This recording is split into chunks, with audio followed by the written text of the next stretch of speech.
So as I was just saying in the ragdoll drill, is when I'm trying to set up like a low single or something like that, I'm usually going to get this kind of collar tie position where I've got my hand behind his neck, not his head, but his neck, my forearm connected to his collarbone. I'm holding on to his tricep here, and my elbows to the inside of his arm, and I've got that connection. So I got this push and a pull at all times. Now, what I'm going to do from here, guys, is I'm going to start to break his posture down, right? If he's already down low, great. I'm going to start threatening for that top quarter pull, right? Trying to snap down and go into that sprawl position. He has to respond to that.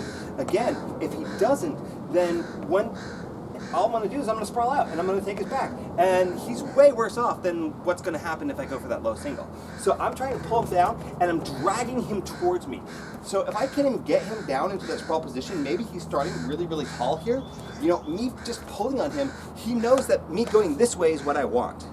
He doesn't necessarily know why, but he knows that I'm trying to drag him this way, right?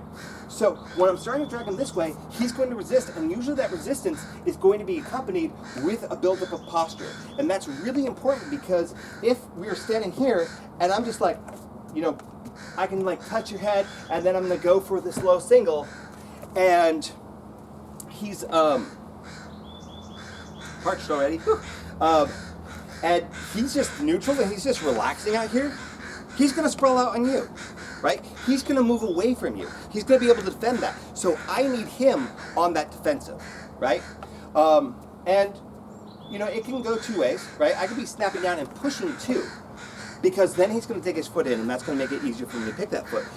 You know, if I've given him too much momentum and he's like really running away from me, this low single is going to be hard to do. But if you do it properly, you should be able to rebound from that and then start over again. So pay attention to what his reactions have been. If you're just fucking around with him, drive him forward, pull him back, see how big his reactions are, right?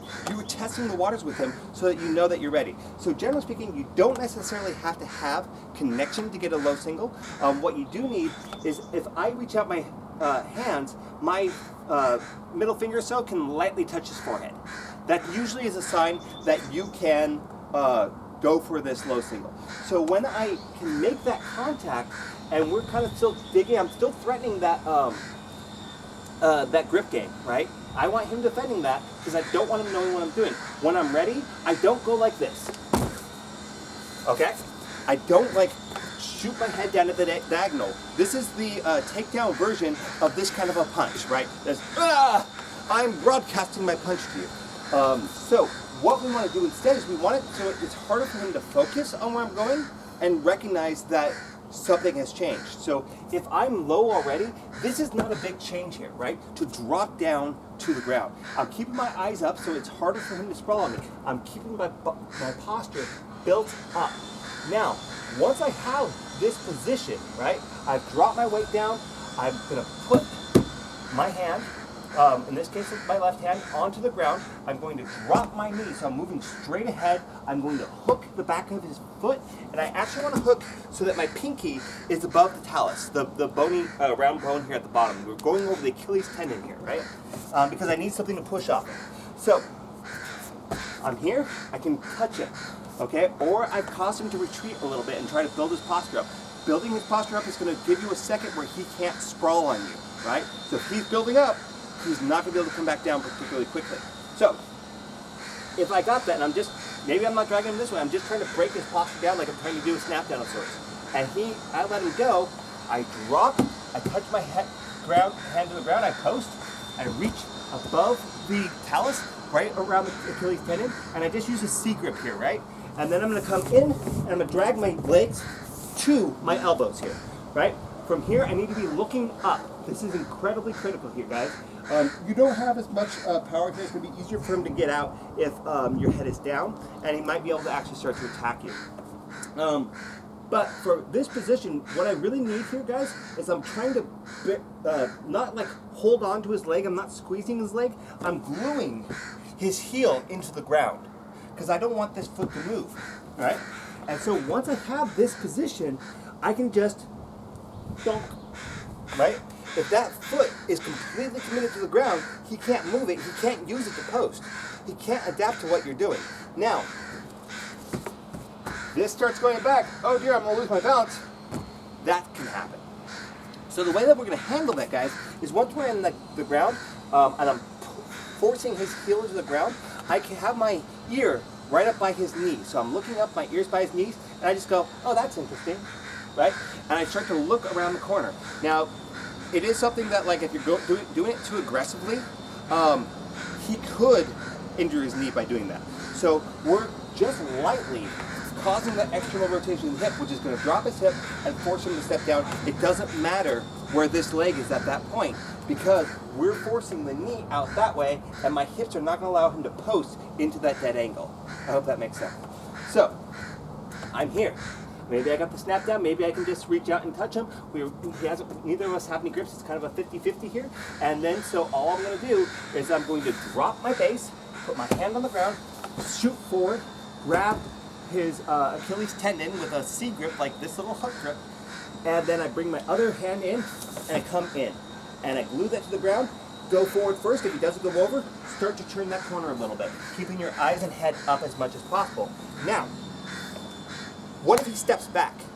Okay, so we got down, and I am here, and I reached out, and he's like, nope.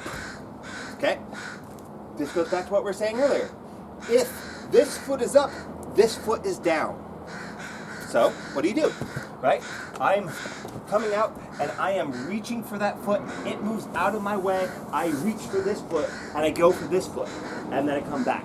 Now, and this is kind of more of a personal thing for me, like if he's like moving around, he's pivoting and he's just not going down for whatever reason, what I'm going to do here is I have that double grip. I'm going to take this hand off.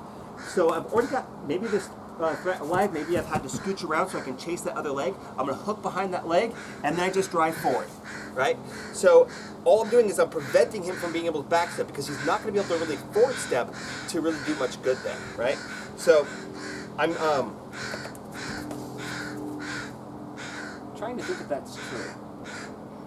I mean, what really depends is how well you have that foot glued to the ground, right? So the way that he'd be able to like backstep and maybe go for an armbar or something along those lines when you're attacking his leg is that. So I'm not sure if you guys could see that, but my foot was able to turn the whole time. So if you are cementing his foot down to the ground, he's going to be limited in what he can do because this leg will not turn, right? So that's one of the things I'm trying to guard against, is him being able to turn and move that leg.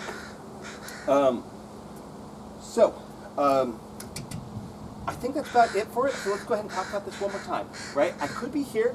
I might start to pull. I might start pushing. I've got this nice collar grip. I'm going to start trying to snap him down, and I'm going to be threatening that top foot quarter pull, right? That snap down and sprawl, right? So he's going to have to respond to that. Otherwise, I'm going to take his back.